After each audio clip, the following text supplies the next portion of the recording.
In the top stories, BUT head suggests that Education Minister Ronald Jones resigns. The Attorney General says Caribbean countries aren't investing enough in security, and police seize $1.5 million in cannabis at sea. Welcome to Nation News for Friday, April 29, 2016. I'm Natasha Beckles. President of the Barbados Union of Teachers, Pedro, says Minister of Education Ronald Jones should resign since he seems to have no faith in the union. He made the comments on Friday during a meeting attended by hundreds of teachers at the union's headquarters. Mr. Shepherd said Mr. Jones had accused the union of acting in bad faith, and it seems he has given up.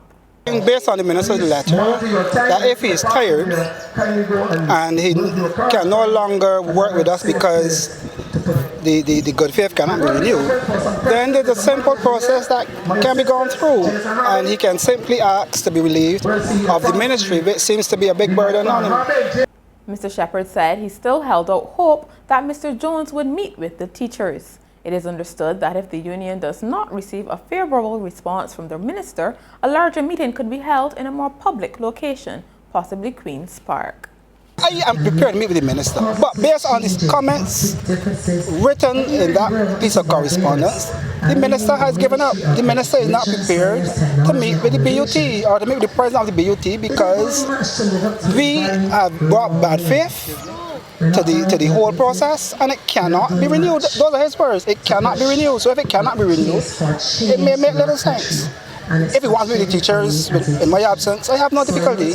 I have a vice president who can chair, because I really don't need to prohibit the minister from saying what he has to say about the president of the Barbados Union of Teachers or about teachers generally.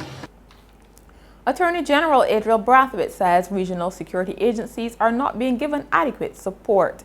He said Caribbean countries need to spend more money on security nationally and also provide resources to bodies like the Regional Security System and the CARICOM Implementation Agency for Crime and Security.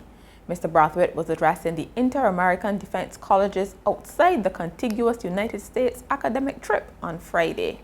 Any challenge that we have, and particularly security challenge, that we must do it, we must approach it as a region. And I do not believe at this point in time that we're doing a good enough job as a region. There's not enough emphasis.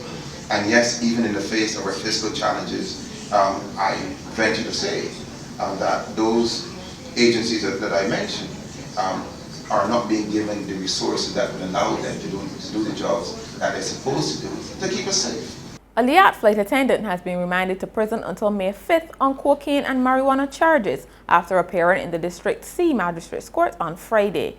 Deanne Pat Portia Plummer, a 33-year-old St. Lucian, is charged with possession of 5 kilograms of cocaine, possession of 1.3 grams of cannabis, possession with intent to supply cocaine, trafficking and importation of cocaine. According to police, Ms. Plummer arrived in Barbados on Tuesday, and the cocaine was allegedly found in her handbag during a search by customs officers. The cannabis was reportedly discovered during a search of her apartment. 3 men are assisting police with investigations into a massive drug seizure made off the North Coast on Thursday night. Members of the drug squad, assisted by the Police Marine Unit and the Barbados Coast Guard, intercepted a Barbados registered boat, and the search revealed approximately 523.6 bungs of cannabis in 12 polythene bags. The 3 men on board were held. The drugs have a street value of just under $1.5 million. Barbados' 7 prime ministers were recognized in fine style on Thursday night in Heroes Square. The event was part of the 50th anniversary of independence celebrations, and among the highlights was the unveiling of a portrait of the first Prime Minister, Errol Walton Barrow. The event also included a number of presentations and cultural performances from a wide range of artists. Featured speaker, President of the Senate, Kerryann Ifill, lauded the contribution of the 7. Today's tribute recognizes the 7 who have dedicated their lives to steering the course of our ship of state through the waters of progress, be they calm or turbulent, in spite of, or perhaps because of, the challenges which beleaguer small island developing states like ours. the Prime Ministers of Barbados, like our national heroes, all remain convicted in the assured belief that our country, though small in mass, barren of many natural resources, is a country whose pride and industry will continue to propel us onward to greatness. A small fire broke out at the Barbados Light and Power Spring Garden generating plant on Friday, but it was quickly extinguished by staff. Acting Divisional Officer with the Barbados Fire Service, Gordon Beckles, said some hanging branches from a casuarina tree caught fire, but it was not a major cause for concern. Communications Coordinator at the BLNP, Jennifer Blackman, said employees were evacuated as a result of the incident, but they were able to resume work an hour later. Barbadian women and girls are being encouraged to consider careers in information and communications technology. The suggestion comes from Telecommunications Officer in Government's Telecommunications Unit, Ifill Ford. She was speaking to Nation News on Wednesday during a career showcase at the Christchurch Foundation School to mark International Girls in ICT Day. We have the opportunity to use the internet and to use technology to better the world, literally to better the world, to pull people out of poverty, to offer them jobs, right? And there are problems that technology can solve. And the more people you have involved, the more essentially brain power, the more people with different ideas, with different coming at it from different angles, the better solutions you can develop. So if you have a barrier to half your population from entering a field, then that means that's half the talent that you don't get.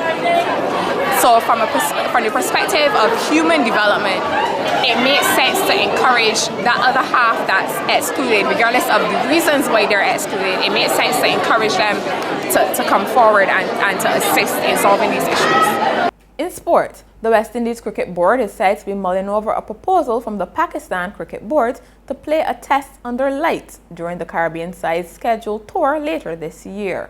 West Indies are set to play 2 tests, 5 one-day internationals and 2 2020s against Pakistan in the United Emirates starting in October. The PCB have proposed that one of the tests be played as a day and night affair.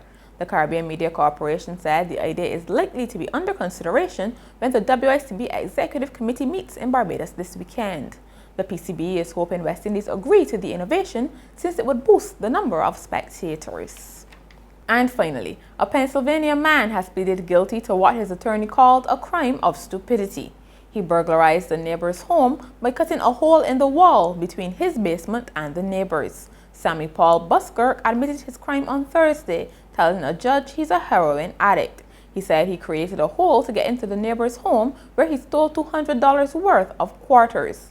The judge sentenced the 22-year-old to 3 months in jail, followed by 5 years of probation, which will include drug treatment. And that's Nation News for Friday. For more news, log on to nationnews.com and follow us on YouTube, Facebook, and Twitter. Remember to pick up your papers over the weekend or subscribe to our e-paper. Thank you so much for joining us.